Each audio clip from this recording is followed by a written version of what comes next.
Hello everyone, ಹೇಗಿದ್ದೀರಾ ಎಲ್ಲರೂ ಚೆನ್ನಾಗಿದ್ದೀರಾ? ಅದೇ ರೀತಿ ನಿಮ್ಮ ಲೈಫ್ನಲ್ಲಿ ಪಾಸಿಟಿವ್ ಆಗಿ ಥಿಂಕ್ ಮಾಡ್ತಾ ಇದ್ದೀರಾ ಅಂದ್ಕೊಂಡಿದ್ದೀನಿ. ನೀವು ಯಾವ ವ್ಯಕ್ತಿಯ ಬಗ್ಗೆ ಥಿಂಕ್ ಮಾಡ್ತಾ ಇದ್ದೀರೋ, ಯಾರನ್ನು ನೆನೆಸ್ಕೊಳ್ತಾ ಇದ್ದೀರೋ ಆ ಪರ್ಸನ್ನನ್ನು ನೆನೆಸ್ಕೊಂಡು ಇಲ್ಲಿ ಸ್ಕ್ರೀನ್ ಮೇಲೆ ಕಾಣಿಸ್ತಾ ಇರೋ ಇಮೇಜಸ್ಗಳಲ್ಲಿ ಒಂದು ಇಮೇಜನ್ನು ಪಿಕ್ ಮಾಡಿಕೊಡಿ. ಇದು ಕಲೆಕ್ಟಿವ್ ಟೈಮ್ಲೆಸ್ ಜನರಲ್ ರೀಡಿಂಗ್ ಆಗಿರುತ್ತೆ. ಜನರಲ್ ರೀಡಿಂಗ್ ಆಗಿರೋದ್ರಿಂದ ಜನರಲ್ ರೀತಿಯಲ್ಲಿಯೇ ನೀವು ಜಡ್ಜ್ ಮಾಡಬೇಕಾಗುತ್ತೆ. ಅಂದರೆ ಎಷ್ಟು ವಿಷಯಗಳು ನಿಮಗೆ ಮ್ಯಾಚ್ ಆಗುತ್ತೋ ಅಷ್ಟು ವಿಷಯಗಳನ್ನು ಮಾತ್ರ ತಗೊಂಡು ಬಾಕಿ ಉಳಿದಿರುವ ವಿಷಯಗಳನ್ನು ಬಿಡಬೇಕಾಗುತ್ತೆ. ಈ ರೀಡಿಂಗಲ್ಲಿ ಬರುವ ಯಾವುದೇ ವಿಷಯಗಳನ್ನಾಗಲಿ ಫೋರ್ಸ್ಫುಲ್ಲಾಗಿ ನಿಮ್ಮ ಮೇಲೆ ಹಾಕ್ಕೊಳ್ಬಾರ್ದು. ಹಾಗಾದರೆ ಈಗ ರೀಡಿಂಗನ್ನು ಶುರು ಮಾಡೋಣ. ಹೆಲೋ ಆಪ್ಷನ್ ನಂಬರ್ 1, ಹೇಗಿದ್ದೀರಾ ಎಲ್ಲರೂ? ಈಗ ನಿಮ್ಮ ಮನಸ್ಸಿನಲ್ಲಿ ಯಾವ ವ್ಯಕ್ತಿ ಇದ್ದಾರೋ, ಯಾರ ಬಗ್ಗೆ ನೀವು ಥಿಂಕ್ ಮಾಡ್ತಾ ಇದ್ದೀರೋ ಅವರ ಹೆಸರನ್ನು 3 ಬಾರಿ ನೆನೆಸ್ಕೊಂಡು ಈ ರೀಡಿಂಗನ್ನು ನೋಡೋದಕ್ಕೆ ಶುರು ಮಾಡಿ. ರೀಡಿಂಗನ್ನು ನೋಡಬೇಕಾದ್ರೆ ವಿಡಿಯೋನ ಲೈಕ್ ಮಾಡ್ಕೊಳ್ಳಿ. ಆಗ ನಿಮ್ಮ ಎನರ್ಜಿ ಅನ್ನೋದು ಇಲ್ಲಿ ಸರಿಯಾಗಿ ಕನೆಕ್ಟ್ ಆಗುತ್ತೆ. ಅದೇ ರೀತಿ ಈ ರೀಡಿಂಗ್ ಅನ್ನೋದು ನಿಮಗೆ ಸರಿಯಾಗಿ ರೆಸೊನೇಟ್ ಆಗುತ್ತೆ. ಯಾವ ಪರ್ಸನ್ ಜೊತೆ ನೀವು ಡೀಲ್ ಮಾಡ್ತಾ ಇದ್ದೀರೋ ಇವರ ಎನರ್ಜಿಯ ಅಕಾರ್ಡಿಂಗ್ ಇಲ್ಲಿ ನೋಡೋದಾದರೆ ಈ ಪರ್ಸನ್ ನಿಮಗೆ ವೆಯ್ಟ್ ಮಾಡ್ತಾ ಇದ್ದಾರಾ ಅನ್ನೋದನ್ನು ನೋಡೋದಾದರೆ ಹೌದು, ಇವರು ನಿಮಗಾಗಿ ತಾಳ್ಮೆಯಿಂದ ವೆಯ್ಟ್ ಮಾಡ್ತಾ ಇದ್ದಾರೆ. ಅಂದರೆ ನಿಮ್ಮ ಹತ್ರ ಒಂದು ಸಾಫ್ಟ್ ಕಾರ್ನರ್ ಅನ್ನೋದಿದೆ. ಈ ಪರ್ಸನ್ಗೆ ನಿಮ್ಮ ಬಗ್ಗೆ ಒಂದು ಸ್ವೀಟ್ ಆದಂತಹ ಚೈಲ್ಡಿಶ್ ಫೀಲಿಂಗ್ಸ್ ಕೂಡ ಈ ಪರ್ಸನ್ನ ಮನಸ್ಸಿನಲ್ಲಿ ತುಂಬ ತುಂಬಿಕೊಂಡಿದೆ. ಅವರ ಮನಸ್ಸಿನಿಂದ ಆ ಸ್ವೀಟ್ ಮೆಮೊರೀಸ್ಗಳಾಗಿರ್ಬೋದು, ನಿಮ್ಮ ಬಗ್ಗೆ ಇರುವ ಫೀಲಿಂಗ್ಸ್ಗಳಾಗಿರ್ಬೋದು, ಅದು ಅವರ ಮನಸ್ಸಲ್ಲೇ ತುಂಬಿಕೊಂಡಿದೆ. ನೀವು ಅವರ ಮನಸ್ಸಲ್ಲೇ ತುಂಬಿಕೊಂಡಿದ್ದೀರಾ. ಹಾಗಾಗಿ ಈ ಪರ್ಸನ್ ಖಂಡಿತ ನಿಮ್ಮನ್ನು ವೆಯ್ಟ್ ಮಾಡ್ತಾ ಇದ್ದಾರೆ. ಅಂದರೆ ಪ್ರತಿ ನಿಮಿಷ ಕೂಡ ನಿಮ್ಮದೇ ಯೋಚನೆ ಈ ಪರ್ಸನ್ ಮನಸ್ಸಿನಲ್ಲಿ ಓಡಾಡ್ತಾ ಇರುತ್ತೆ. ನಿಮ್ಮಿಬ್ಬರ ರಿಲೇಷನ್ಶಿಪ್ ಬಗ್ಗೆ ಈ ಪರ್ಸನ್ಗೆ ತುಂಬ ನಂಬಿಕೆ ಇದೆ. ನಿಮ್ಮ ಬಗ್ಗೆ ಕೂಡ ತುಂಬ ಬಿಲೀವ್ ಮಾಡ್ತಾರೆ. ಅಂದರೆ ನೀವು ಮತ್ತೆ ಇವರಿಗೆ ಕನೆಕ್ಟ್ ಆಗ್ತೀರಾ ಅನ್ನೋ ಸ್ಮಾಲ್ ಹೋಪ್ ಅನ್ನೋದು ಇವರ ಮನಸ್ಸಲ್ಲಿ ತುಂಬಿಕೊಂಡಿದೆ. ಇದೆಲ್ಲವನ್ನು ಮನಸ್ಸಲ್ಲಿ ಇಟ್ಕೊಂಡು ಈ ಪರ್ಸನ್ ನಿಮಗಾಗಿ ವೆಯ್ಟ್ ಮಾಡ್ತಾ ಇದ್ದಾರೆ. ಇಲ್ಲಿ 70%ಇಂದ 80%ವರೆಗೂ ವೆಯ್ಟಿಂಗ್ ಎನರ್ಜಿ ಅನ್ನೋದು ಕಾಣಿಸ್ತಾ ಇದೆ. ಈ ಪರ್ಸನ್ ಕಡೆಯಿಂದ ನೆಕ್ಸ್ಟ್ ಆ್ಯಕ್ಷನ್ ಏನಾಗಿರಬಹುದು ಅಂತ ನೋಡೋದಾದರೆ ನಿಮ್ಮ ಕಡೆಗೆ ವೇಗವಾಗಿ ಬರುವಂತಹ ಆ್ಯಕ್ಷನ್ ಅನ್ನೋದು ಕಾಣಿಸ್ತಾ ಇದೆ. ಅಂದರೆ ತುಂಬ ಸಡನ್ನಾಗಿ ನಿಮ್ಮ ಹತ್ರ ಬರ್ಬೋದು, ಸಡನ್ನಾಗಿ ಅವರ ಮೆಸೇಜ್ ಬರ್ಬೋದು, ಅವರ ಕಾಲ್ ಬರ್ಬೋದು, ಮತ್ತು ನೀವಿಬ್ಬರು ಪ್ಯಾಚಪ್ ಆಗುವಂಥ ಎನರ್ಜಿ ಕೂಡ ಕಾಣಿಸ್ತಾ ಇದೆ. ಅಂದರೆ ಈಗ ನಿಮ್ಮಿಬ್ಬರ ನಡುವೆ ಯಾವುದಾದ್ರೂ ಮಿಸ್ಅಂಡರ್ಸ್ಟ್ಯಾಂಡಿಂಗ್ ಇದ್ದರೆ, ನೀವಿಬ್ಬರು ದೂರ ಆಗಿದ್ದರೆ, ಈಗ ಕನೆಕ್ಟ್ ಇಲ್ಲದೇ ಇದ್ದರೆ ಬೇಗನೆ ಮತ್ತೆ ಪ್ಯಾಚಪ್ ಆಗುವಂಥ ಎನರ್ಜಿ ಕಾಣಿಸ್ತಾ ಇದೆ. ಯಾವುದೇ ಕಾರಣದಿಂದ ಕೂಡ ನೀವು ದೂರ ಆಗಿರ್ಬೋದು ಅಥವಾ ಥರ್ಡ್ ಪಾರ್ಟಿ ಬಂದಿರಬಹುದು. ಥರ್ಡ್ ಪಾರ್ಟಿ ಅನ್ನೋರು ಯಾರೇ ಆಗಿರ್ಬೋದು, ಫ್ಯಾಮಿಲಿ ಆಗಿರ್ಬೋದು, ಯಾವುದೋ ಒಂದು ಸಿಚುವೇಶನ್ ಆಗಿರ್ಬೋದು, ಅಥವಾ ರೊಮ್ಯಾಂಟಿಕ್ ರಿಲೇಷನ್ಶಿಪ್ ಕೂಡ ಆಗಿರ್ಬೋದು. ಯಾರೇ ಆಗಿದ್ದರೂ ಕೂಡ, ಇಲ್ಲಿ ಯಾರೇ ಬಂದಿದ್ದರೂ ಕೂಡ ಈ ಪರ್ಸನ್ ಮನಸ್ಸಲ್ಲಂತೂ ನೀವೇ ಇದ್ದೀರಾ. ನಿಮಗಾಗಿ ವೆಯ್ಟ್ ಮಾಡ್ತಾ ಇದ್ದಾರೆ. ಹಾಗಾಗಿ ಮತ್ತೆ ಪ್ಯಾಚಪ್ ಆಗುವ ಎನರ್ಜಿ ಇಲ್ಲಿ ಕಾಣಿಸ್ತಾ ಇದೆ. ಇವರ ಮನಸ್ಸು ನಿಮ್ಮ ಬಗ್ಗೆ ಏನು ಹೇಳುತ್ತೆ ಅಂದರೆ, ಯೋಚನೆ ಮಾಡಿ ಸಾಕಾಯಿತು, ಇನ್ನೇನು ಹೋಗಿ ಮಾತಾಡಲೇಬೇಕು ಅಂತ ಮನಸ್ಸು ಮತ್ತೆ ಗೊಣಗ್ತಾ ಇರುತ್ತೆ. ನಿಮ್ಮ ಬಗ್ಗೆನೇ ಹೇಳ್ತಾನೆ ಇರುತ್ತೆ. ಇನ್ನೊಂದು ಸಲ ಮಾತಾಡಿಸಿದ್ರೆ ಏನಾಗ್ಬಿಡುತ್ತೆ, ಹೋಗಿ ಮಾತಾಡ್ಬಿಡ್ತೀನಿ ಅನ್ನೋ ಥರ ಥಿಂಕ್ ಮಾಡುತ್ತೆ. ಅಂದರೆ ಮತ್ತೆ ಇನ್ನೊಂದು ಸಲ ಯೋಚನೆ ಮಾಡ್ತಾರೆ. ಒಂದು ಸಲ ಮೆಸೇಜ್ ಮಾಡಿ ನೋಡ್ತೀನಿ ಅಥವಾ ಒಂದು ಸಲ ಕಾಲ್ ಮಾಡಿ ನೋಡ್ತೀನಿ, ಮುಂದೇನಾಗುತ್ತೆ ಅಂತ ಆಮೇಲೆ ನೋಡೋಣ, ಫಸ್ಟ್ ಒಂದು ಸಲ ಕಾಲ್ ಮಾಡೋಣ, ಆ ರೀತಿ ಥಿಂಕ್ ಕೂಡ ಮಾಡ್ತಾ ಇದ್ದಾರೆ. ಈ ಪರ್ಸನ್ ಏನಿದ್ದಾರೆ ಇವರು ನಿಮ್ಮನ್ನು ನಿಜವಾಗ್ಲೂ ಪ್ರೀತಿಸ್ತಾ ಇದ್ದಾರೆ. ಈಗೇನಾದರೂ ನೀವು ದೂರ ಆಗಿದ್ದರೆ, ನಿಮ್ಮಿಬ್ಬರ ನಡುವೆ ಗ್ಯಾಪ್ ಏನಾದರೂ ಬಂದಿದ್ದರೆ, ಈ ಪರ್ಸನ್ಗೆ ನಿಮ್ಮ ಆಬ್ಸೆನ್ಸ್ ಅನ್ನೋದು ತುಂಬ ನೋವಾಗುತ್ತೆ. ಅವರಿಗೆ ನಿಮ್ಮ ಬಗ್ಗೆ ಹಳೆಯ ನೆನಪುಗಳು ತುಂಬಾ ಮಿಸ್ ಮಾಡ್ಕೊಳ್ತಿದ್ದಾರೆ. ಅಂದರೆ ನೀವಿಬ್ಬರು ಕಳೆದಿರೋಂಥ ಟೈಮ್ ಆಗಿರ್ಬೋದು, ನಿಮ್ಮಿಬ್ಬರ ಮೆಮೊರೀಸ್ಗಳಾಗಿರ್ಬೋದು, ಇದೆಲ್ಲವನ್ನು ತುಂಬ ಮಿಸ್ ಮಾಡ್ಕೊಳ್ತಿದ್ದಾರೆ. ಅದಲ್ಲದೆ ಈ ಪರ್ಸನ್ಗೆ ಎಲ್ಲಿ ಕಳ್ಕೊಂಡಿದ್ದೀನೋ ನಿಮ್ಮನ್ನು ಅನ್ನೋ ಭಯ ಕೂಡ ಕಾಣ್ತಾ ಇದೆ. ನಿಮ್ಮ ಪ್ಲೇಸನ್ನು, ನಿಮ್ಮ ಜಾಗವನ್ನು ಈ ಪರ್ಸನ್ನ ಮನಸ್ಸಿನಲ್ಲಿ ಬೇರೆ ಯಾರಿಂದಲೂ ತುಂಬೋದಕ್ಕೆ ಆಗೋದಿಲ್ಲ ಅನ್ನೋ ರಿಯಲೈಸೇಷನ್ ಏನಿದೆ ಈ ಪರ್ಸನ್ಗೆ ಆಗಿದೆ. ಅದರ ಬಗ್ಗೆ ಇವರು ಕರೆಕ್ಟಾಗಿ ತಿಳ್ಕೊಂಡಿದ್ದಾರೆ. ನೀವೇ ಅಲ್ಲಿಗೆ ಸರಿ, ಆ ಪ್ಲೇಸಿಗೆ ನೀವಲ್ಲದೆ ಇನ್ನೊಬ್ಬರು ಬರೋದಕ್ಕೆ ಸಾಧ್ಯ ಇಲ್ಲ, ನಿಮ್ಮ ನೆನಪುಗಳನ್ನು ಇನ್ನೊಬ್ಬರಿಗೆ ತುಂಬೋದಕ್ಕೆ ಸಾಧ್ಯ ಇಲ್ಲ ಅನ್ನೋ ಥರ ಇವರು ಫೀಲ್ ಮಾಡ್ಕೊಳ್ತಾರೆ, ಮಿಸ್ ಮಾಡ್ಕೊಳ್ತಾರೆ.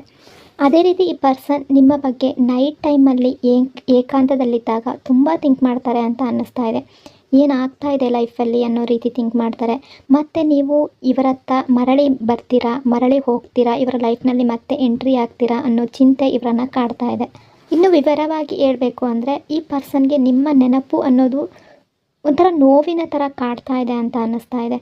ನಿಮ್ಮ ಪ್ರೀತಿ ಅನ್ನೋ ನೆನಪುಗಳೇನಿದೆ ಅದೆಲ್ಲವೂ ಇವ್ರನ್ನ ತುಂಬ ಕಾಡ್ತಾ ಇದೆ, ತುಂಬ ನೋವಿಸ್ತಾ ಇದೆ. ಇವರ ಮನಸ್ಸಿನಲ್ಲಿ ತುಂಬ ಹಿಡನ್ ಡಿಸೈರ್ಸನ್ನು ಇಟ್ಕೊಂಡಿದ್ದಾರೆ. ಅಂದರೆ ಈ ನಿಮ್ಮಿಬ್ಬರ ಸಂಬಂಧ ಏನು, ಕನೆಕ್ಷನ್ ಏನಿದೆ, ನಿಮ್ಮ ರಿಲೇಷನ್ಶಿಪ್ ಏನಿದೆ, ಇದು ಟೈಮ್ ಪಾಸ್ಗಾಗಿ ಬೇಕಾಗಿಲ್ಲ ಇವ್ರಿಗೆ. ಅಂದರೆ ಟೈಮ್ ಪಾಸ್ ಎನರ್ಜಿ ಅನ್ನೋದು ಇಲ್ಲಿ ಕಾಣಿಸ್ತಾ ಇಲ್ಲ. ಈ ಪರ್ಸನ್ ಮನಸ್ಸಿನಲ್ಲಿ ನೀವು ತುಂಬ ಸೀರಿಯಸ್ ಆಗಿದ್ದೀರಾ. ಒಂದು ಸ್ಪಷ್ಟವಾದಂತಹ ಸೀರಿಯಸ್ ಆಗಿರುವಂತಹ ರಿಲೇಷನ್ಶಿಪ್ನ ಈ ಪರ್ಸನ್ ನಿಮ್ಮಿಂದ ಬಯಸ್ತಾ ಇದ್ದಾರೆ. ನೀವಿಬ್ಬರು ಸೀರಿಯಸ್ ಆಗಿರೋ ರಿಲೇಷನ್ಶಿಪ್ಪಲ್ಲಿ ಇರಬೇಕು ಅಂತ ಇವರ ಮನಸ್ಸಲ್ಲಿದೆ. ಇಲ್ಲಿ ಕೆಲವರ ಎನರ್ಜಿಯ ಪ್ರಕಾರ ನಿಮ್ಮಿಬ್ಬರ ನಡುವೆ ಯಾವುದಾದ್ರೂ ಒಂದು ಬಿರುಕು, ಜಗಳ ಅಥವಾ ಮಿಸ್ಅಂಡರ್ಸ್ಟ್ಯಾಂಡಿಂಗ್ಗಳು ಬಂದಿದ್ದರೆ ನಿಮ್ಮ ಜೊತೆ ಹೊಸ ಪ್ರಾರಂಭ ಮಾಡಬೇಕು, ಎಮೋಷ್ನಲಿ ಕನೆಕ್ಟ್ ಆಗಬೇಕು, ಎಲ್ಲವೂ ಕ್ಲೀನ್ ಆಗಿರಬೇಕು, ಕ್ಲಿಯರ್ ಆಗಿರಬೇಕು, ಹೊಸ ಸ್ಟಾರ್ಟ್ ಆಗಬೇಕು ಅನ್ನೋ ರೀತಿ ಥಿಂಕ್ ಮಾಡ್ತಾ ಇದ್ದಾರೆ. ಅಂದರೆ ನಿಮ್ಮಿಬ್ಬರ ನಡುವೆ ಹೊಸ ಬಿಗಿನಿಂಗ್ ಆಗಬೇಕು, ನ್ಯೂ ಬಿಗಿನಿಂಗ್ ಆಗಬೇಕು, ರಿಯೂನಿಯನ್ ಅನ್ನೋದು ಆಗಬೇಕು ಅಂತ ಥಿಂಕ್ ಮಾಡ್ತಾ ಇದ್ದಾರೆ. ಇವರು ನಿಮ್ಮ ಬಗ್ಗೆ ಏನು ಅಂದ್ಕೊಳ್ತಾರೆ ಅಂದರೆ, ನನ್ನವರು ನನ್ನ ಜೊತೆನೇ ಇರಬೇಕು, ಅಂದರೆ ನೀವು ಅವರ ಜೊತೆನೇ ಇರಬೇಕು, ನೀವು ಮತ್ತು ಇವರು ಒಂದೇ ಆಗಿರಬೇಕು ಅನ್ನೋ ರೀತಿ ಇವರ ಮನಸ್ಸಿನಲ್ಲಿ ತುಂಬ ಫೀಲಿಂಗ್ಸ್ಗಳನ್ನು, ತುಂಬ ಡಿಸೈರ್ಸ್ಗಳನ್ನು ಇಟ್ಕೊಂಡಿದ್ದಾರೆ. ಇಲ್ಲಿ ಕೆಲವರ ರಿಲೇಷನ್ಶಿಪ್ಪಲ್ಲಿ ಥರ್ಡ್ ಪಾರ್ಟಿ ಅನ್ನೋರು ಬಂದಿದ್ದರೂ ಕೂಡ ಈ ಪರ್ಸನ್ಗೆ ಅವರ ಬಗ್ಗೆ, ಅವರ ಕಡೆಗೆ ಮನಸ್ಸು ಹೋಗ್ತಾ ಇಲ್ಲ. ಇವರ ಮನಸ್ಸಿನಲ್ಲಿ ನೀವೇ ಇದ್ದೀರಾ. ಸ್ಪಷ್ಟವಾಗಿ ಎನರ್ಜಿ ಅನ್ನೋದು ಇಲ್ಲಿ ತುಂಬ ಸ್ಟ್ರಾಂಗ್ ಆಗಿ ಕಾಣಿಸ್ತಾ ಇದೆ. ನಿಮ್ಮ ಎನರ್ಜಿ ತುಂಬ ಜಾಸ್ತಿ ಇದೆ. ಅಂದರೆ ನೀವೇ ಇದ್ದೀರಾ ಇವರ ಮನಸ್ಸಿನಲ್ಲಿ. ನಿಮ್ಮ ಬಗ್ಗೆ ತುಂಬ ಥಿಂಕ್ ಮಾಡ್ತಾರೆ. ನೀವು ಇವ್ರಿಗೆ ಬೇಕು ಅನ್ನೋ ರೀತಿ ಇವರು ಯೋಚನೆ ಮಾಡ್ತಾರೆ.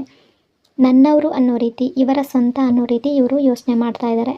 ಇನ್ನು ಈ ಪರ್ಸನ್ ಮತ್ತು ನಿಮ್ಮ ಫ್ಯೂಚರ್ ರಿಲೇಷನ್ಶಿಪ್ಪಲ್ಲಿ ಔಟ್ಕಮ್ ಏನಾಗಿರುತ್ತೆ, ನಿಮ್ಮ ಭವಿಷ್ಯದಲ್ಲಿ ಫ್ಯೂಚರಲ್ಲಿ ಏನಾಗುತ್ತೆ ಅಂತ ಎನರ್ಜಿ ಮೂಲಕ ನೋಡೋದಾದರೆ, ನಿಮ್ಮಿಬ್ಬರ ನಡುವೆ ಮತ್ತೆ ನೀವಿಬ್ಬರು ಪ್ಯಾಚಪ್ ಆಗುವ ಸಾಧ್ಯತೆ ತುಂಬ ಇದೆ. ಎಮೋಷ್ನಲಿ ಬ್ಯಾಲೆನ್ಸ್ ಆಗುವಂಥ ಸಾಧ್ಯತೆ ತುಂಬ ಇದೆ. ನಿಮ್ಮಿಬ್ಬರಲ್ಲಿ ಒಂದು ಸ್ಟೆಬಿಲಿಟಿ ಅನ್ನೋದು ಕಾಣಿಸ್ತಾ ಇದೆ. ನಿಮ್ಮಿಬ್ಬರ ನಡುವೆ ಯಾವುದಾದ್ರೂ ಒಂದು ಸೆಲೆಬ್ರೇಷನ್ ಅನ್ನೋದು ಆಗ್ಬೋದು. ಲಾಂಗ್ ಟರ್ಮಲ್ಲಿ ಕ್ಲಾರಿಟಿ ಅನ್ನೋದು ಸಿಗುತ್ತೆ. ನಿಮ್ಮ ನಡುವೆ ಒಂದು ಅಂಡರ್ಸ್ಟ್ಯಾಂಡಿಂಗ್ ಅನ್ನೋದು ಬರ್ಬೋದು. ಈ ಪರ್ಸನ್ಗೆ ಇವರ ಪ್ರೀತಿಯನ್ನು ಇವರು ನಿಮ್ಮ ಹತ್ರ ಹೇಳ್ಕೊಳ್ಬೋದು. ಎಷ್ಟು ಮಿಸ್ ಮಾಡ್ಕೊಂಡಿದ್ದಾರೆ ಅನ್ನೋದನ್ನು ಹೇಳ್ಕೊಬೋದು. ಈಗೇನಾದರೂ ನೀವಿಬ್ಬರು ದೂರ ಆಗಿದ್ದರೆ ಇದೆಲ್ಲವನ್ನು ಅವರು ಹೇಳ್ಕೊಬೋದು. ಯಾವ ರೀತಿ ಟೈಮ್ ಕಳೀತಾಯಿದ್ರು, ನೀವು ಎಷ್ಟು ನೆನಪಾಗ್ತಾ ಇದ್ದೀರಿ, ನಿಮ್ಮ ನೆನಪುಗಳು ಅವರನ್ನು ಎಷ್ಟು ಕಾಡ್ತಾ ಇತ್ತು, ನಿಮ್ಮನ್ನು ನೆನೆಸ್ಕೊಂಡು ಎಷ್ಟು ನೋವನ್ನು ಪಡ್ತಾಯಿದ್ರು, ಇದೆಲ್ಲವನ್ನು ಈ ಪರ್ಸನ್ ನಿಮ್ಮ ಹತ್ರ ಹೇಳ್ಕೊಬೋದು. ಆ ರೀತಿಯ ಚಾನ್ಸಸ್ ಕೂಡ ತುಂಬ ಇದೆ. ಫ್ಯೂಚರಲ್ಲಿ ಇವರ ವರ್ತನೆಯಲ್ಲಿ ತುಂಬ ಬದಲಾವಣೆಗಳು, ತುಂಬ ಸ್ಟೆಬಿಲಿಟಿ ಅನ್ನೋದು ಬರುತ್ತೆ. ಇವರ ಪ್ರೀತಿಯನ್ನು ನಿಮ್ಮ ಹತ್ರ ಹೇಳ್ಕೊಳ್ತಾರೆ. ಇಲ್ಲಿ ಕೆಲವರ ರಿಲೇಷನ್ಶಿಪ್ಪಲ್ಲಿ ಥರ್ಡ್ ಪಾರ್ಟಿ ಏನಾದರೂ ಇದ್ದರೂ ಕೂಡ ಈ ಪರ್ಸನ್ಗೆ ಈ ಥರ್ಡ್ ಪಾರ್ಟಿಯಿಂದ ಇವರ ಮನಸ್ಸು ಒಡೆದು ಹೋಗಿದೆ. ಅಂದರೆ ಅಂಡರ್ಸ್ಟ್ಯಾಂಡಿಂಗ್ ಅನ್ನೋದು ಬರ್ತಾ ಇಲ್ಲ. ಆ ಥರ್ಡ್ ಪಾರ್ಟಿ ಬಗ್ಗೆ, ನಿಮ್ಮ ಬಗ್ಗೆ ಇರುವ ಯಾವುದೇ ಕನ್ಸರ್ನ್ ಆಗಲಿ, ಯಾವುದೇ ಸ್ವೀಟ್ ಮೆಮೊರೀಸ್ ಆಗಲಿ ಆ ಥರ್ಡ್ ಪಾರ್ಟಿ ಬಗ್ಗೆ ಬರ್ತಾ ಇಲ್ಲ ಇವ್ರಿಗೆ. ಈ ರಿಲೇಷನ್ಶಿಪ್ಪಲ್ಲಿ ಥರ್ಡ್ ಪಾರ್ಟಿ ಇರೋರಿಗೆ ನಾನು ಹೇಳ್ತಾ ಇರುವಂಥದ್ದು, ಇವರು ನಿಮ್ಮನ್ನು ಬಿಟ್ಟು ಹೋಗಿದ್ರು ಕೂಡ ಇವರ ಮನಸ್ಸಿನಿಂದ ಸಂಪೂರ್ಣವಾಗಿ ನಿಮ್ಮನ್ನು ತೆಗೆದು ಹಾಕೋದಕ್ಕೆ ಆಗಿಲ್ಲ. ಇನ್ನು ತುಂಬ ಸಹನೆ ಇದೆ ಅಂತ ಅನ್ನಿಸ್ತಾ ಇದೆ ಇವ್ರಿಗೆ. ನಿಮ್ಮನ್ನು ತುಂಬ ವೆಯ್ಟ್ ಮಾಡ್ತಾ ಇದ್ದಾರೆ. ನೀವು ಮತ್ತೆ ಹಿಂತಿರುಗಿ ಬರ್ತೀರೇನೋ ಅನ್ನೋ ವೇಟಿಂಗ್ ಎನರ್ಜಿ ಕೂಡ ಕಾಣಿಸ್ತಾ ಇದೆ. ನಾನು ಮೊದಲೇ ಹೇಳಿದ ಹಾಗೆ 70%ಇಂದ 80%ವರೆಗೂ ತುಂಬ ವೇಟಿಂಗ್ ಎನರ್ಜಿ ಅನ್ನೋದು ಕಾಣಿಸ್ತಾ ಇದೆ. ಇಲ್ಲಿ ಥರ್ಡ್ ಪಾರ್ಟಿ ಅನ್ನೋರು ಯಾರೇ ಆಗಿರಬಹುದು, ಫ್ಯಾಮಿಲಿ ಕೂಡ ಆಗಿರಬಹುದು. ಇಲ್ಲಿ ಏನೇ ಆಗಿದ್ರೂ, ಯಾವುದೇ ಸಿಚುವೇಶನ್ ಬಂದಿದ್ರೂ ಕೂಡ ಈ ಪರ್ಸನ್ನ ಮನಸ್ಸಿನಲ್ಲಿ, ಹೃದಯದಲ್ಲಿ ನೀವು ಮಾತ್ರ ಇದ್ದೀರಾ. ಇಲ್ಲಿ ಯಾವುದೇ ಥರ್ಡ್ ಪಾರ್ಟಿ ಇದ್ದರೂ ಕೂಡ ಇವರ ನಿರ್ಧಾರ, ಇವರ ಡಿಸಿಷನ್ ಅನ್ನೋದು ನಿಮ್ಮ ಕಡೆಗೆ ಇದೆ, ನಿಮ್ಮ ಫೇವರ್ ಆಗಿದೆ ಅಂತ ಅನ್ನಿಸ್ತಾ ಇದೆ. ಇಲ್ಲಿ ಸ್ಟ್ರಾಂಗ್ ಆಗಿ ಎನರ್ಜಿ ಶೋ ಆಗ್ತಾ ಇದೆ. ಈ ಪರ್ಸನ್ ನಿಮ್ಮ ಜೊತೆ ಕಮ್ಯುನಿಕೇಷನನ್ನು ಶುರು ಮಾಡ್ತಾರೆ. ನಾನು ಏನು ಮಾಡ್ತಾ ಇದ್ದೀನಿ ಅನ್ನೋ ಕ್ಲಾರಿಟಿ ಈ ಪರ್ಸನ್ಗೆ ಬರ್ತಾ ಇದೆ. ಇನ್ನು ಥರ್ಡ್ ಪಾರ್ಟಿ ಏನಾದರೂ ಇದ್ದರೆ ಆ ಥರ್ಡ್ ಪರ್ಸನ್ನಿಂದ ದೂರ ಹೋಗುವ ಎನರ್ಜಿ ಕೂಡ ಇದೆ. ಜಸ್ಟಿಸ್ ಅನ್ನೋದು ಈ ರಿಲೇಷನ್ಶಿಪ್ಪಲ್ಲಿ ನಿಮ್ಮಿಬ್ಬರಿಗೆ, ಅಂದರೆ ನಿಮ್ಮ ಕಡೆಗೆ ಫೇವರ್ ಆಗಿ ಸಿಗ್ತಾ ಇದೆ. ಇವರ ಲೈಫ್ನಲ್ಲಿ ಏನೇ ನಡೆದಿರಬಹುದು ಅದರ ಬಗ್ಗೆ ಸತ್ಯವನ್ನು ನಿಮಗೆ ಹೇಳುವ ಸಾಧ್ಯತೆ ಇದೆ ಅಂತ ಅನ್ನಿಸ್ತಾ ಇದೆ. ಅಕಸ್ಮಾತಾಗಿ ಇಲ್ಲಿ ಥರ್ಡ್ ಪಾರ್ಟಿ ಏನಾದರೂ ಇದ್ದರೆ ಈ ಪರ್ಸನ್ಗೆ ಪ್ರೀತಿ ಅನ್ನೋದು ನಿಮ್ಮ ಮೇಲೆ ಮಾತ್ರ ಇದೆ, ಅದರಲ್ಲಿ ಡೌಟೇ ಬೇಡ. ಕೆಲವೊಂದು ಬಾರಿ ಇವರು ನಿಮ್ಮ ಬಗ್ಗೆ ತುಂಬ ಎಮೋಷ್ನಲಿ ಥಿಂಕ್ ಮಾಡ್ತಾರೆ. ನೀನು ನನ್ನಿಂದ ದೂರ ಹೋಗ್ತಾ ಇದೆಯಾ, ನನ್ನಿಂದ ಏನಾದರೂ ತಪ್ಪಾಯ್ತಾ ಅನ್ನೋ ರೀತಿ ಕೂಡ ಥಿಂಕ್ ಮಾಡ್ತಾ ಇದ್ದಾರೆ. ಇಲ್ಲಿ ಓವರಾಲ್ ಆಗಿ ಇವರ ಎನರ್ಜಿಯನ್ನು ಈಗ ನೋಡೋಣ. ಈ ಪರ್ಸನ್ ಖಂಡಿತ ನಿಮಗೆ ವೆಯ್ಟ್ ಮಾಡ್ತಾ ಇದ್ದಾರೆ, ನಿಮ್ಮ ಪ್ರೀತಿಗಾಗಿ ವೆಯ್ಟ್ ಮಾಡ್ತಾ ಇದ್ದಾರೆ. ಇವರ ಮನಸ್ಸಿನಲ್ಲಿ ನಿಮ್ಮ ಪ್ರೀತಿ ಅನ್ನೋದು ಇನ್ನೂ ಬಾಡಿಲ್ಲ, ಅದು ಹಾಗೇ ಇದೆ ಅಂತ ಅನ್ನಿಸ್ತಾ ಇದೆ. ಖಂಡಿತ ಈ ಪರ್ಸನ್ ನಿಮಗೆ ಮೆಸೇಜ್ ಸಡನ್ನಾಗಿ ಮಾಡ್ಬೋದು, ನಿಮ್ಮನ್ನು ಕಾಂಟ್ಯಾಕ್ಟ್ ಮಾಡ್ಬೋದು, ಅಥವಾ ನಿಮ್ಮನ್ನು ಕಾಲ್ ಮಾಡುವ ಸಾಧ್ಯತೆ ಕೂಡ ತುಂಬ ಇದೆ. ಮುಂದಿನ ದಿನಗಳಲ್ಲಿ ಅಥವಾ ಫ್ಯೂಚರಲ್ಲಿ ಈ ಪರ್ಸನ್ ಮತ್ತು ನೀವು ಮತ್ತೆ ಪ್ಯಾಚಪ್ ಆಗ್ತೀರಾ. ಲಾಂಗ್ ಟರ್ಮಲ್ಲಿ ನಿಮ್ಮಿಬ್ಬರ ಬಾಂಡ್ ಅನ್ನೋದು ಕಾಣಿಸ್ತಾ ಇದೆ, ಸ್ಟೆಬಿಲಿಟಿ ಅನ್ನೋದು ಕಾಣಿಸ್ತಾ ಇದೆ. ಇಬ್ಬರ ನಡುವೆ ಎಮೋಷ್ನಲಿ ತುಂಬ ಬಾಂಡಿಂಗ್ ಇದೆ ಅನ್ನೋ ರೀತಿ ಎನರ್ಜಿ ಶೋ ಆಗ್ತಾ ಇದೆ. ಹಾಗಾಗಿ ಖಂಡಿತ ಈ ಪರ್ಸನ್ ನಿಮಗಾಗಿ, ನಿಮ್ಮ ಪ್ರೀತಿಗಾಗಿ ವೆಯ್ಟ್ ಮಾಡ್ತಾ ಇದ್ದಾರೆ. ಸೊ ಇಷ್ಟೆಲ್ಲ ವಿಷಯಗಳು ಈ ಪರ್ಸನ್ನ ಎನರ್ಜಿ ಅಕಾರ್ಡಿಂಗ್ ಇಲ್ಲಿ ರಿಫ್ಲೆಕ್ಟ್ ಆಗ್ತಾ ಇದೆ. ಐ ಹೋಪ್ ಆಪ್ಷನ್ ನಂಬರ್ 1 ಈ ರೀಡಿಂಗ್ ನಿಮಗೆ ರೆಸೊನೇಟ್ ಆಗಿದೆ ಅಂದ್ಕೊಂಡಿದ್ದೀನಿ. ರೆಸೊನೇಟ್ ಆಗಿದರೆ ಕಮೆಂಟ್ನಲ್ಲಿ ಕ್ಲೈಮ್ ಮಾಡ್ಕೊಳ್ಳಿ. ಅದೇ ರೀತಿ ವಿಡಿಯೋನ ಲೈಕ್ ಮತ್ತು ಶೇರ್ ಮಾಡೋದ್ರ ಜೊತೆಗೆ ದಯವಿಟ್ಟು ವಿಡಿಯೋನ ಹೈಪ್ ಕೂಡ ಮಾಡಿ. ಈ ಚಾನಲ್ನ ಫಸ್ಟ್ ಟೈಮ್ ವಿಸಿಟ್ ಮಾಡಿದರೆ ಸಬ್ಸ್ಕ್ರೈಬ್ ಮಾಡ್ಕೊಳ್ಳಿ. Thank you so much. Hello option number 2. ಹೇಗಿದ್ದೀರಾ ಎಲ್ಲರೂ? ಈಗ ನಿಮ್ಮ ಮನಸ್ಸಿನಲ್ಲಿ ಯಾವ ವ್ಯಕ್ತಿ ಇದ್ದಾರೋ, ಯಾರನ್ನು ನೆನೆಸ್ಕೊಳ್ತಾ ಇದ್ದೀರೋ ಅವರ ಹೆಸರನ್ನು 3 ಬಾರಿ ನೆನೆಸ್ಕೊಂಡು ಈ ರೀಡಿಂಗನ್ನು ನೋಡೋದಕ್ಕೆ ಶುರು ಮಾಡಿ. ರೀಡಿಂಗನ್ನು ನೋಡಬೇಕಾದ್ರೆ ವಿಡಿಯೋನ ಲೈಕ್ ಮಾಡ್ಕೊಳ್ಳಿ. ಆಗ ನಿಮ್ಮ ಎನರ್ಜಿ ಅನ್ನೋದು ಇಲ್ಲಿ ಸರಿಯಾಗಿ ಕನೆಕ್ಟ್ ಆಗುತ್ತೆ. ಅದೇ ರೀತಿ ಈ ರೀಡಿಂಗ್ ಅನ್ನೋದು ನಿಮಗೆ ಸರಿಯಾಗಿ ರೆಸೊನೇಟ್ ಆಗುತ್ತೆ. ಈಗ ಪ್ರೆಸೆಂಟಲ್ಲಿ ನೀವು ಯಾವ ಪರ್ಸನ್ ಜೊತೆ ಡೀಲ್ ಮಾಡ್ತಾ ಇದ್ದೀರೋ ಈ ಪರ್ಸನ್ ನಿಮಗಾಗಿ ವೆಯ್ಟ್ ಮಾಡ್ತಾ ಇದ್ದಾರಾ ಅಂತ ಇವರ ಎನರ್ಜಿಯ ಅಕಾರ್ಡಿಂಗ್ ನೋಡ್ತಾ ಇದ್ದಾರೆ. ಹೌದು, ಇವರು ವೆಯ್ಟ್ ಮಾಡ್ತಾ ಇದ್ದಾರೆ, ಆದರೆ ಕಂಪ್ಲೀಟ್ಲಿ ರೆಡಿ ಆಗಿಲ್ಲ ಅಂತ ಅನ್ನಿಸ್ತಾ ಇದೆ. ಇವ್ರಿಗೆ ನಿಮ್ಮ ಬಗ್ಗೆ ಯೋಚನೆ ಅಂತೂ ಇದೆ, ಆದರೆ ಇವರು ಯಾವುದಾದ್ರೂ ಒಂದು ತೀರ್ಮಾನ ತಗೊಳ್ಬೇಕಾದ್ರೆ, ನಿರ್ಧಾರವನ್ನು ತೆಗೆದುಕೊಳ್ಬೇಕಾದ್ರೆ ಕನ್ಫ್ಯೂಸ್ ಆಗ್ತಾರೆ. ಇಲ್ಲಿ ನಿಮ್ಮಿಬ್ಬರ ನಡುವೆ ಕಾರ್ಮಿಕ್ ರಿಲೇಷನ್ಶಿಪ್ ಅನ್ನೋದು ಕೂಡ ಕಾಣಿಸ್ತಾ ಇದೆ. ಈ ಪರ್ಸನ್ ನಿಮ್ಮ ಬಗ್ಗೆ ಥಿಂಕ್ ಅಂತೂ ಮಾಡ್ತಾರೆ, ನಿಮ್ಮ ಬಗ್ಗೆ ತುಂಬ ಯೋಚನೆ ಕೂಡ ಮಾಡ್ತಾರೆ, ಆದರೆ ಇವ್ರಿಗೆ ಗೊಂದಲ ಇದೆ. ಇವರ ಮನಸ್ಸಿನಲ್ಲಿ ತುಂಬ ವಿಷಯಗಳ ಬಗ್ಗೆ ಇವ್ರಿಗೆ ಅರ್ಥ ಆಗ್ತಾ ಇಲ್ಲ, ಯಾವುದನ್ನು ಅರ್ಥ ಮಾಡ್ಕೋಬೇಕು ಅಂತಲೂ ಗೊತ್ತಾಗ್ತಾ ಇಲ್ಲ. ತುಂಬ ಗೊಂದಲ, ಕನ್ಫ್ಯೂಸ್ ಅನ್ನೋದು ಕಾಣಿಸ್ತಾ ಇದೆ. ಈ ಪರ್ಸನ್ನ ಎನರ್ಜಿ ಅಕಾರ್ಡಿಂಗ್ ನೋಡೋದಾದರೆ 60-70% ವೇಟಿಂಗ್ ಎನರ್ಜಿ ಅನ್ನೋದು ಇಲ್ಲಿ ಕಾಣಿಸ್ತಾ ಇದೆ. ಇವರು ಮುಂದಿನ ದಿನಗಳಲ್ಲಿ ನಿಮ್ಮ ಹತ್ರ ಬರ್ತಾರಾ ಅಂತ ಇವರ ಎನರ್ಜಿಯ ಅಕಾರ್ಡಿಂಗ್ ನೋಡೋದಾದರೆ, ಇವರ ನೆಕ್ಸ್ಟ್ ಆ್ಯಕ್ಷನ್ ಏನು ಅನ್ನೋದು ಅಂತ ನೋಡೋದಾದರೆ ಎಮೋಷ್ನಲಿ ಅಪ್ರೋಚ್ ಮಾಡುವ ಸಾಧ್ಯತೆ ಕೂಡ ಇದೆ. ಈ ಪರ್ಸನ್ ನಿಮಗೆ ಸಾಫ್ಟಾಗಿ ಮೆಸೇಜ್ ಮಾಡ್ಬೋದು, ಚಿಕ್ಕ ಚಿಕ್ಕ ಮೆಸೇಜ್ಗಳನ್ನು ಮಾಡ್ಬೋದು. ಹಾಗೆ ಕೆಲವರು ಸ್ವಾರಿ ಕೇಳುವ ಸಂಭವ ಕೂಡ ಇರುತ್ತೆ ಅಂತ ಅನ್ನಿಸ್ತಾ ಇದೆ. ಅಂದರೆ ನಿಮ್ಮಿಬ್ಬರ ನಡುವೆ ಈಗ ಏನಾದರೂ ದೂರ ಬಂದಿದ್ದರೆ, ನೋ ಕಾಂಟ್ಯಾಕ್ಟ್ ಏನಾದರೂ ಇದ್ದರೆ, ಯಾವುದಾದ್ರೂ ಜಗಳಗಳು ನಡೆದು ನೀವು ದೂರ ಆಗಿದ್ದರೆ ಈ ಪರ್ಸನ್ ಸ್ವಾರಿ ಕೇಳುವ ರೀತಿ ಕೂಡ ಕಾಣಿಸ್ತಾ ಇದೆ. ಅಂದರೆ ಎಲ್ಲರ ಎನರ್ಜಿಯಲ್ಲಿ ಅಲ್ಲ, ಕೆಲವರ ಎನರ್ಜಿ ಆ ರೀತಿ ಶೋ ಆಗ್ತಾ ಇದೆ. ಈ ಪರ್ಸನ್ ಸ್ವಾರಿ ಕೂಡ ಕೇಳಬಹುದು, ಬಟ್ ಇವರ ಮೂಮೆಂಟ್ ಏನಿದೆ ಸ್ವಲ್ಪ ಸ್ಲೋ ಆಗಿದೆ ಅಂತ ಅನ್ನಿಸ್ತಾ ಇದೆ. ಸ್ವಲ್ಪ ನಿಧಾನವಾಗಿ ಇವರು ನಿಮ್ಮ ಹತ್ರ ಬರ್ಬೋದು, ನಿಮ್ಮನ್ನು ಅಪ್ರೋಚ್ ಮಾಡಬಹುದು. ಇಲ್ಲಿ ಈಗ ನೀವು ಕಾಂಟ್ಯಾಕ್ಟಲ್ಲಿ ಇರುವ ವ್ಯಕ್ತಿಗಳು ಇರಬಹುದು ಅಥವಾ ನೋ ಕಾಂಟ್ಯಾಕ್ಟಲ್ಲಿ ಇರುವ ವ್ಯಕ್ತಿಗಳು ಇರಬಹುದು. ನಿಮ್ಮ ಹತ್ರ ಏನಾದರೂ ಈ ಪರ್ಸನ್ ನೋ ಕಾಂಟ್ಯಾಕ್ಟಲ್ಲಿ ಇದ್ದಾರೆ ಅಂದರೆ ಮೊದಲಿಗೆ ನೇರವಾಗಿ ಅವ್ರು ಬಂದು ಮಿಸ್ ಯು ಅಂತ ಮೆಸೇಜ್ ಮಾಡಲ್ಲ ಅಂತ ಅನ್ನಿಸ್ತಾ ಇದೆ. ಅಂದರೆ ಒಂದೇ ಸಲ ಸಡನ್ನಾಗಿ ಇವರು ನಿಮ್ಮನ್ನು ಮಿಸ್ ಮಾಡ್ಕೊಳ್ತಾ ಇದ್ದೀನಿ ಅಂತ ಹೇಳಲ್ಲ. ಹೇಗಿದೆಯಾ, ಏನು ಮಾಡ್ತಾ ಇದೆಯಾ, ಈ ರೀತಿಯಾಗಿ ಸಣ್ಣ ಸಣ್ಣ ಪುಟ್ಟ ಮೆಸೇಜ್ಗಳನ್ನು ಮಾಡಬಹುದು. ನಂತರ ಇವರು ಈ ರೀತಿ ನಿಮ್ಮನ್ನು ಮಿಸ್ ಯು ಅಂತ ಆಗಲಿ, ಸ್ವಾರಿ ಕೇಳೋದಾಗಲಿ ಶುರು ಮಾಡ್ಬೋದು ಅನ್ನೋ ರೀತಿ ಎನರ್ಜಿ ಶೋ ಆಗ್ತಾ ಇದೆ. ಈ ಪರ್ಸನ್ಗೆ ನಿಮ್ಮ ಬಗ್ಗೆ ಯಾವ ಫೀಲಿಂಗ್ಸ್ ಇದೆ ಅಂತ ಇವರ ಎನರ್ಜಿಯ ಅಕಾರ್ಡಿಂಗ್ ನೋಡೋದಾದರೆ, ಈ ಪರ್ಸನ್ಗೆ ನಿಮ್ಮ ಬಗ್ಗೆ ತುಂಬ ಡೀಪ್ ಆಗಿರುವಂಥ ಫೀಲಿಂಗ್ಸ್ ಇದೆ, ಆದರೆ ಇವರ ಈಗೋ ಅನ್ನೋದು ಅದನ್ನು ತೋರಿಸ್ಕೊಳ್ಳೋದಕ್ಕೆ ಅಡ್ಡ ಬರ್ತಾ ಇದೆ. ಎಲ್ಲಿ ನಾನು ಕಡಿಮೆ ಆಗಿಬಿಡ್ತೀನೋ, ನಾನೇ ಹೋಗಿ ಇವ್ರ ಹತ್ರ ಮಾತಾಡಿಸ್ಬೇಕೇನೋ, ನನ್ನ ಫೀಲಿಂಗ್ಸನ್ನು ನಾನೇ ಹೇಳ್ಕೋಬೇಕಾ ಅನ್ನೋ ರೀತಿ ಈಗೋ ಅನ್ನೋದು ತಡೆ ಹಿಡಿತಾ ಇದೆ.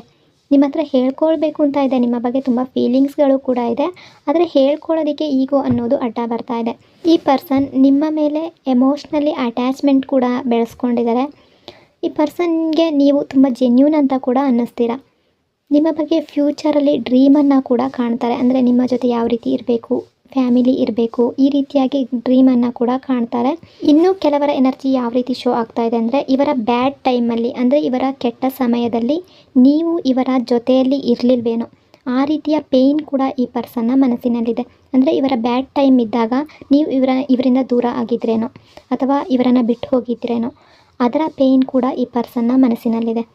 ಆದರೂ ಕೂಡ ಈ ಪರ್ಸನ್ ಏನು ಅಂದ್ಕೊಳ್ತಾರೆ ಅಂದರೆ, ನೀವು ಇವರ ಲೈಫ್ನಲ್ಲಿ ಬಂದರೆ ಇವರ ಲೈಫ್ ಅನ್ನೋದು ಸೆಟ್ಲಾಗುತ್ತೆ ಅನ್ನೋ ರೀತಿ ಥಿಂಕ್ ಮಾಡ್ತಾ ಇದ್ದಾರೆ. ಅಂದರೆ ನಿಮ್ಮ ನೆನಪು ಅವರ ಹೃದಯದಲ್ಲಿ ಮತ್ತೆ ಮತ್ತೆ ರಿಪೀಟ್ ಆಗ್ತಾನೇ ಇರುತ್ತೆ. ನಿಮ್ಮ ಬಗ್ಗೆ ತುಂಬ ಥಿಂಕ್ ಕೂಡ ಮಾಡ್ತಾ ಇದ್ದಾರೆ, ಆದರೆ ಸ್ಲೋ ಎನರ್ಜಿ ಅನ್ನೋದು ಕಾಣಿಸ್ತಾ ಇದೆ. ಇನ್ನೊಂದು ಸಲ ಯಾವ ರೀತಿ ಥಿಂಕ್ ಮಾಡ್ತಾರೆ ಅಂದರೆ, ಈ ಪರ್ಸನ್ ಲೈಫಿಂದ ನೀವೇನಾದರೂ ಹೋಗಿದ್ರೆ, ಯಾವುದಾದ್ರೂ ಒಂದು ಟೈಮಲ್ಲಿ ದೂರ ಆಗಿದ್ದರೆ ನೀವು ಸರಿ ಇದ್ದೀರೇನೋ, ಈ ಪರ್ಸನ್ ಕಡೆಯಿಂದನೇ ತಪ್ಪಾಯ್ತೇನೋ ಅನ್ನೋ ರೀತಿ ಕೂಡ ಯೋಚನೆ ಮಾಡ್ತಾರೆ. ಅದಕ್ಕಾಗಿ ಕೂಡ ಸ್ವಾರಿ ಕೇಳಬೇಕು ಅನ್ನೋ ರೀತಿ ಕೂಡ ಥಿಂಕ್ ಮಾಡ್ತಾರೆ. ಈ ಪರ್ಸನ್ ಮನಸ್ಸಿನಲ್ಲಿ ಯಾವ ಡಿಸೈರ್ ಇದೆ ನಿಮ್ಮ ಬಗ್ಗೆ ಅಂತ ಇವರ ಎನರ್ಜಿ ಅಕಾರ್ಡಿಂಗ್ ನೋಡೋದಾದರೆ, ಈ ಪರ್ಸನ್ಗೆ ನಿಮ್ಮ ಮೇಲೆ ಫಿಸಿಕಲ್ ಆಗಿ ತುಂಬ ಅಟ್ರ್ಯಾಕ್ಷನ್ ಅನ್ನೋದು ಇದೆ. ತುಂಬ ಅಟ್ರ್ಯಾಕ್ಷನ್ ಅನ್ನೋದು ಸ್ಟ್ರಾಂಗ್ ಆಗಿ ಕಾಣಿಸ್ತಾ ಇದೆ. ಈ ಪರ್ಸನ್ ನಿಮ್ಮ ಜೊತೆ ಲಾಂಗ್ ಟರ್ಮಲ್ಲಿ ಸ್ಟೆಬಿಲಿಟಿಯನ್ನು ಬಯಸ್ತಾ ಇದ್ದಾರೆ. ಇದು ಕೇವಲ ಪ್ಯಾಷನ್ ಅಂತ ಅನ್ನಿಸ್ತಾ ಇಲ್ಲ, ಫ್ಯೂಚರ್ ಸೆಕ್ಯೂರ್ ಆಗಿರಬೇಕು ಅನ್ನೋ ರೀತಿ ಥಿಂಕ್ ಮಾಡ್ತಾರೆ. ಅಂದರೆ ನೀವಿಬ್ಬರು ಒಂದಾಗಿರಬೇಕು, ಫ್ಯೂಚರಲ್ಲಿ ಒಟ್ಟಿಗೆ ಇರಬೇಕು ಅನ್ನೋ ರೀತಿ ಇವರು ಥಿಂಕ್ ಮಾಡ್ತಾ ಇದ್ದಾರೆ. ಕೆಲವರು ಈಗ ನೀವಿಬ್ಬರು ದೂರ ಆಗಿದ್ದರೂ ಕೂಡ, ನಿಮ್ಮ ರಿಲೇಷನ್ಶಿಪ್ಪಲ್ಲಿ ಯಾವುದೇ ಒಂದು ಜಗಳ ಬಂದಿದ್ದರೂ ಕೂಡ ನಿಮ್ಮಿಬ್ಬರಲ್ಲಿ ಒಂದು ಸ್ಟ್ರಾಂಗ್ ಬಾಂಡಿಂಗ್ ಅಂತೂ ಕಾಣಿಸ್ತಾ ಇದೆ. ಅಕಸ್ಮಾತ್ ಈ ಪರ್ಸನ್ನಿಂದ ನೀವು ದೂರ ಆಗಿದ್ದರೆ, ನೀವು ದೂರ ಆಗಬಾರ್ದಿತ್ತೇನೋ ಅನ್ನೋ ರೀತಿ ಕೂಡ ಇವರ ಮನಸ್ಸಿನಲ್ಲಿ ಇರುವ ವಿಶ್ ಆಗಿದೆ ಅದು. ಅಂದರೆ ನಿಮ್ಮ ಬಗ್ಗೆ ಆ ರೀತಿ ಥಿಂಕ್ ಮಾಡ್ತಾ ಇದ್ದಾರೆ. ದೇವ್ರ ಹತ್ರ, ಯೂನಿವರ್ಸ್ ಹತ್ರ ಆ ರೀತಿ ಕೇಳ್ಕೊಳ್ತಿದ್ದಾರೆ, ನನ್ನ ಲೈಫಿಂದ ಇವರು ಹೋಗಬಾರ್ದಿತ್ತು, ನನ್ನನ್ನು ಬಿಟ್ಟು ಹೋಗಬಾರ್ದಿತ್ತು, ಈ ರೀತಿ ಇವರು ಯೋಚನೆ ಮಾಡ್ತಾ ಇದ್ದಾರೆ. ನಿಮ್ಮಿಬ್ಬರ ಫ್ಯೂಚರ್ ರಿಲೇಷನ್ಶಿಪ್ ಔಟ್ಕಮ್ ಯಾವ ರೀತಿ ಇದೆ, ಫ್ಯೂಚರಲ್ಲಿ ಏನಾಗ್ಬೋದು ಅಂತ ಇವರ ಎನರ್ಜಿಯ ಅಕಾರ್ಡಿಂಗ್ ನೋಡೋದಾದರೆ, ನೀವೀಗ ದೂರ ಆಗಿದ್ರೂ ಕೂಡ, ನೋ ಕಾಂಟ್ಯಾಕ್ಟಲ್ಲಿ ಇದ್ದರೂ ಕೂಡ ಅಥವಾ ಕಾಂಟ್ಯಾಕ್ಟಲ್ಲಿ ಇದ್ದರೂ ಕೂಡ, ಯಾವುದೇ ವಿಷಯಗಳು ನಿಮ್ಮಿಬ್ಬರ ನಡುವೆ ನಡೆದಿದ್ದರೆ, ಯಾವುದಾದ್ರೂ ಕಹಿ ಘಟನೆಗಳು ನಡೆದಿದ್ದರೆ ಅದಕ್ಕೆ ಇಬ್ಬರಿಗೂ ಕೂಡ ಕ್ಲಾರಿಟಿ ಅನ್ನೋದು ಸಿಗುತ್ತೆ. ನಿಮ್ಮಿಬ್ಬರ ನಡುವೆ ಇರುವ ಮಿಸ್ಅಂಡರ್ಸ್ಟ್ಯಾಂಡಿಂಗ್ ಏನಿದೆ ಅದು ಕ್ಲಿಯರ್ ಆಗುತ್ತೆ ಅಂತ ಎನರ್ಜಿ ಶೋ ಆಗ್ತಾ ಇದೆ. ನಿಮ್ಮಿಬ್ಬರ ರಿಲೇಷನ್ಶಿಪ್ಪಲ್ಲಿ ಮತ್ತೆ ಸ್ಟೆಬಿಲಿಟಿ ಅನ್ನೋದು ಬರುತ್ತೆ. ನಿಮ್ಮಿಬ್ಬರದು ಅಂದರೆ ಲಾಂಗ್ ಟರ್ಮ್ ಬಾಂಡಿಂಗ್ ಆಗಿರುತ್ತೆ ಅನ್ನೋ ರೀತಿ ಎನರ್ಜಿ ಶೋ ಆಗ್ತಾ ಇದೆ. ಇಲ್ಲಿ ಒಂದು ಸೋಲ್ಮೇಟ್ ಲೆವೆಲಲ್ಲಿ ರೀಯೂನಿಯನ್ ಆಗ್ಬೋದು. ಒಂದು ಸೋಲ್ಮೇಟ್ ಎನರ್ಜಿ ಕೂಡ ಇಲ್ಲಿ ಕಾಣಿಸ್ತಾ ಇದೆ. ಮುಂದಿನ ದಿನಗಳಲ್ಲಿ ನೀವಿಬ್ಬರು ಮೀಟ್ ಆಗುವಂತಹ ಎನರ್ಜಿ ತುಂಬ ಕಾಣಿಸ್ತಾ ಇದೆ. ಸೆಲೆಬ್ರೇಷನ್ ಅನ್ನೋದು ನಿಮ್ಮಿಬ್ಬರ ನಡುವೆ ಕ್ರಿಯೇಟ್ ಆಗ್ಬೋದು. ಅದೇ ರೀತಿ ನೀವಿಬ್ಬರು ಮನಸ್ಸು ಬಿಚ್ಚಿ ಮಾತಾಡ್ಬೋದು, ಎಲ್ಲ ವಿಷಯವನ್ನು ಕ್ಲಿಯರ್ ಮಾಡ್ಕೋಬೋದು ಅನ್ನೋ ರೀತಿ ಎನರ್ಜಿ ಕಾಣಿಸ್ತಾ ಇದೆ. ಇದು ಇವತ್ತಿನ ಪ್ರೆಸೆಂಟ್ ಎನರ್ಜಿಯನ್ನು ನಾನು ಹೇಳ್ತಾ ಇರುವಂಥದ್ದು. ಅಂದರೆ ಈ ಪರ್ಸನ್ಗೆ ನಿಮ್ಮ ಕಡೆಯಿಂದ ಅಥವಾ ನಿಮ್ಮಿಬ್ಬರ ರಿಲೇಷನ್ಶಿಪ್ಪಿಂದ ಒಂದು ಸಲ ನೋವಾಗಿದೆ, ಒಂದು ಸಲ ಪೇಯ್ನನ್ನು ಅನುಭವಿಸಿದ್ದಾರೆ. ಮತ್ತೆ ಏನಾಗುತ್ತೋ ಅನ್ನೋ ಭಯ ಕೂಡ ಈ ಪರ್ಸನ್ನ ಮನಸ್ಸಿನಲ್ಲಿ ತುಂಬ ತುಂಬಿಕೊಂಡಿದೆ ಅಂತ ಅನ್ನಿಸ್ತಾ ಇದೆ. ಹಾಗಾಗಿ ಇಲ್ಲಿ ಸ್ಲೋ ಎನರ್ಜಿ ಅನ್ನೋದು ಕಾಣಿಸ್ತಾ ಇದೆ. ಈ ಪರ್ಸನ್ ನಿಮಗೆ ವೆಯ್ಟಿಂಗ್ ಮಾಡ್ತಾ ಇದ್ದೀರಾ ಅಂದರೆ ಎಸ್, ಹೌದು, ಇವರು ವೆಯ್ಟ್ ಮಾಡ್ತಾ ಇದ್ದಾರೆ. ಇಲ್ಲಿ ಇವ್ರಿಗೆ ಕ್ಲಾರಿಟಿ ಇದೆಯಾ, ಯಾವ ರೀತಿ ಮುಂದಕ್ಕೆ ಹೋಗಬೇಕು ಅನ್ನೋ ರೀತಿ ಕ್ಲಾರಿಟಿ ಇದೆಯಾ ಅಂದರೆ ಕ್ಲಾರಿಟಿ ನೋ, ಇಲ್ಲ. ಖಂಡಿತ ಇವ್ರಿಗೆ ಗೊಂದಲ ಅನ್ನೋದು ತುಂಬ ಇದೆ. ಇವರ ಮನಸ್ಸಿನಲ್ಲಿ ತುಂಬ ಅನುಮಾನಗಳಿದೆ. ಏನು ಮಾಡಬೇಕು, ಏನು ಮಾಡಬಾರ್ದು ಅನ್ನೋದರ ಬಗ್ಗೆ ಕೂಡ ಥಿಂಕ್ ಮಾಡ್ತಾ ಇದ್ದಾರೆ, ತುಂಬ ಯೋಚನೆ ಮಾಡ್ತಾ ಇದ್ದಾರೆ. ಹಾಗಾಗಿ ಸ್ವಲ್ಪ ಸ್ಲೋ ಎನರ್ಜಿ ಅನ್ನೋದು ಕೂಡ ಕಾಣಿಸ್ತಾ ಇದೆ. ಇವರು ನಿಮಗೆ ಮೆಸೇಜ್ ಮಾಡಬೇಕಾದ್ರೆ ಈಗ ಸಡನ್ನಾಗಿ ಏನಾದರೂ ಇವರಿಂದ ಕಾಲ್ ಬಂದರೆ, ಮೆಸೇಜ್ ಬಂದರೆ ಸಡನ್ನಾಗಿ ಬಂದು ಲವ್ ಯು ಅಥವಾ ಮಿಸ್ ಯು ಅಂತ ಹೇಳ್ಕೊಳ್ಳಲ್ಲ. ಯಾವ ರೀತಿ ಮೆಸೇಜ್ ಬರ್ಬೋದು ಅಂದರೆ, ಹೇಗಿದೆಯಾ, ಏನು ಮಾಡ್ತಾ ಇದೆಯಾ, ಚೆನ್ನಾಗಿದೆಯಾ, ಈ ರೀತಿ ಪ್ರಶ್ನೆಗಳು ಬರಬಹುದು. ನಂತರ ಇವರ ಮಾತುಕತೆಗಳನ್ನು ಶುರು ಮಾಡ್ಬೋದು ಅಂತ ಅನ್ನಿಸ್ತಾ ಇದೆ. ಅಂದರೆ ಫೀಲಿಂಗ್ಸ್ಗಳು ತುಂಬ ಇದೆ. ಈಗೋ ಅನ್ನೋದು ಕೂಡ ಇಲ್ಲಿ ಅಡ್ಡ ಬರ್ತಾ ಇದೆ. ಈ ಪರ್ಸನ್ನಿಂದ ನೀವೇನಾದರೂ ದೂರ ಇದ್ದರೆ ಇವರು ಇಮೋಷ್ನಲ್ ಆಗಿ ಖಾಲಿಯಾಗಿರ್ತಾರೆ ಅಂತ ಅನ್ನಿಸ್ತಾ ಇದೆ. ತುಂಬ ಲೋನ್ಲಿನೆಸ್ ಫೀಲ್ ಮಾಡ್ಕೊಳ್ತಾರೆ ಅನ್ನೋ ಎನರ್ಜಿ ಕೂಡ ಶೋ ಆಗ್ತಾ ಇದೆ. ನಿಮ್ಮಿಬ್ಬರ ನಡುವೆ ಒಂದು ಸೋಲ್ಮೇಟ್ ಬಾಂಡ್ ಅನ್ನೋದು ಇದೆ. ಈ ಪರ್ಸನ್ಗೆ ನಿಮ್ಮ ಬಗ್ಗೆ ತುಂಬ ಡೀಪ್ ಅಟ್ರಾಕ್ಷನ್ ಅನ್ನೋದು ಇದೆ. ಅದೇ ರೀತಿ ಸ್ವಲ್ಪ ಪಾಸಿಟಿವ್ ಆಗಿ ಕೂಡ ನಿಮ್ಮ ಬಗ್ಗೆ ಥಿಂಕ್ ಮಾಡ್ತಾರೆ. ಈಗ ಪ್ರೆಸೆಂಟಲ್ಲಿ ಇವರ ಎನರ್ಜಿಯಲ್ಲಿ ಕನ್ಫ್ಯೂಸ್ ಆಗಿದ್ರೂ ಕೂಡ ವೇಟಿಂಗ್ ಎನರ್ಜಿ ಕೂಡ ಕಾಣಿಸ್ತಾ ಇದೆ. ಅದೇ ರೀತಿ ಕನ್ಫ್ಯೂಸ್ ಆಗಿದ್ರೂ ಕೂಡ ಕಮಿಟ್ಮೆಂಟ್ ಅನ್ನೋದು ನಿಮಗೆ ಸಿಗಬಹುದು. ಇಲ್ಲಿ ಈ ವ್ಯಕ್ತಿಯ ಓವರ್ ಆಲ್ ಎನರ್ಜಿಯನ್ನು ನೋಡೋದಾದರೆ, ಈ ಪರ್ಸನ್ ನಿಮ್ಮನ್ನು ವೆಯ್ಟ್ ಮಾಡ್ತಾ ಇದ್ದಾರೆ ಅಂದರೆ ಖಂಡಿತ ವೆಯ್ಟ್ ಮಾಡ್ತಾ ಇದ್ದಾರೆ. ಕನ್ಫ್ಯೂಷನ್ ಇದೆ. ಅದೇ ರೀತಿ ಈ ಪರ್ಸನ್ ನಿಮ್ಮನ್ನು ವೆಯ್ಟ್ ಮಾಡ್ತಾ ಇದ್ದಾರೆ. ಇವರ ಕಡೆಯಿಂದ ಸಾಫ್ಟ್ ಆಗಿರುವಂತಹ ಮೆಸೇಜ್ ಕೂಡ ನಿಮಗೆ ಬರಬಹುದು. ತುಂಬ ಫೀಲಿಂಗ್ಸನ್ನು ಇಟ್ಕೊಂಡಿದ್ದಾರೆ, ಡೀಪ್ ಆಗಿರುವಂಥ ಫೀಲಿಂಗ್ಸನ್ನು ಇಟ್ಕೊಂಡಿದ್ದಾರೆ. ನಿಮ್ಮ ಬಗ್ಗೆ, ಫ್ಯೂಚರ್ ಬಗ್ಗೆ ಇವರು ತುಂಬ ಡ್ರೀಮ್ಸನ್ನು ಕಟ್ಕೊಂಡಿದ್ದಾರೆ ಅಂತ ಅನ್ನಿಸ್ತಾ ಇದೆ. ಇವರು ಫ್ಯೂಚರಲ್ಲಿ ಸ್ಟೆಬಿಲಿಟಿಯನ್ನು ಬಯಸ್ತಾ ಇದ್ದಾರೆ. ಸ್ಟ್ರಾಂಗ್ ಆಗಿರುವಂಥ ಅಟ್ರಾಕ್ಷನ್ ಅನ್ನೋದು ನಿಮ್ಮಿಬ್ಬರ ನಡುವೆ ಕಾಣಿಸ್ತಾ ಇದೆ. ಇನ್ನು ಫ್ಯೂಚರಲ್ಲಿ ನಿಮ್ಮಿಬ್ಬರ ನಡುವೆ ರಿಯೂನಿಯನ್ ಅನ್ನೋದು ನಡೆಯುವ ಸಾಧ್ಯತೆ ತುಂಬ ಇದೆ. ನಿಮ್ಮಿಬ್ಬರ ನಡುವೆ ಯಾವುದೇ ವಿಷಯ ನಡೆದಿದ್ರೂ ಕೂಡ ಅದರ ಬಗ್ಗೆ ಕ್ಲಾರಿಟಿ ಅನ್ನೋದು ಇಬ್ಬರಿಗೂ ಕೂಡ ಸಿಗುತ್ತೆ. ಲಾಂಗ್ ಟರ್ಮ್ ರಿಲೇಷನ್ಶಿಪ್ ನಿಮ್ಮದಾಗಿರುತ್ತೆ ಅನ್ನೋ ರೀತಿ ಎನರ್ಜಿ ಶೋ ಆಗ್ತಾ ಇದೆ. ಇಷ್ಟೆಲ್ಲ ವಿಷಯಗಳು ಇರೋದ್ರಿಂದ ಖಂಡಿತ ಈ ಪರ್ಸನ್ ನಿಮಗಾಗಿ ವೆಯ್ಟ್ ಮಾಡ್ತಾ ಇದ್ದಾರೆ, ನಿಮ್ಮ ಪ್ರೀತಿಗಾಗಿ ಕಾಯ್ತಾ ಇದ್ದಾರೆ. ಸೊ ಇಷ್ಟೊಂದು ವಿಷಯಗಳು ಈ ಪರ್ಸನ್ನ ಎನರ್ಜಿಯಿಂದ ಇವತ್ತಿನ ಪ್ರೆಸೆಂಟ್ ಎನರ್ಜಿಯಲ್ಲಿ ಕಾಣಿಸ್ತಾ ಇದೆ. ಐ ಹೋಪ್ ಆಪ್ಷನ್ ನಂಬರ್ 2 ಈ ರೀಡಿಂಗ್ ನಿಮಗೆ ರೆಸೊನೇಟ್ ಆಗಿದೆ ಅಂದ್ಕೊಂಡಿದ್ದೀನಿ. ರೆಸೊನೇಟ್ ಆಗಿದ್ದರೆ ಕಮೆಂಟ್ನಲ್ಲಿ ಕ್ಲೈಮ್ ಮಾಡ್ಕೊಳ್ಳಿ. ಅದೇ ರೀತಿ ವಿಡಿಯೋನ ಲೈಕ್ ಮತ್ತು ಶೇರ್ ಮಾಡೋದರ ಜೊತೆಗೆ ದಯವಿಟ್ಟು ವಿಡಿಯೋನ ಹೈಪ್ ಕೂಡ ಮಾಡಿ. ಈ ಚಾನಲ್ನ ಫಸ್ಟ್ ಟೈಮ್ ವಿಸಿಟ್ ಮಾಡಿದರೆ ಸಬ್ಸ್ಕ್ರೈಬ್ ಮಾಡ್ಕೊಳ್ಳಿ. ಪಾಸಿಟಿವ್ ಆಗಿರಿ, ಪಾಸಿಟಿವ್ ಆಗಿ ಥಿಂಕ್ ಮಾಡಿ. ದೇವರು ಎಲ್ಲರಿಗೂ ಒಳ್ಳೇದು ಮಾಡಲಿ. Thank you so much. ಇನ್ನೊಂದು ವಿಡಿಯೋದೊಂದಿಗೆ ಮತ್ತೆ ಸಿಗ್ತೀನಿ.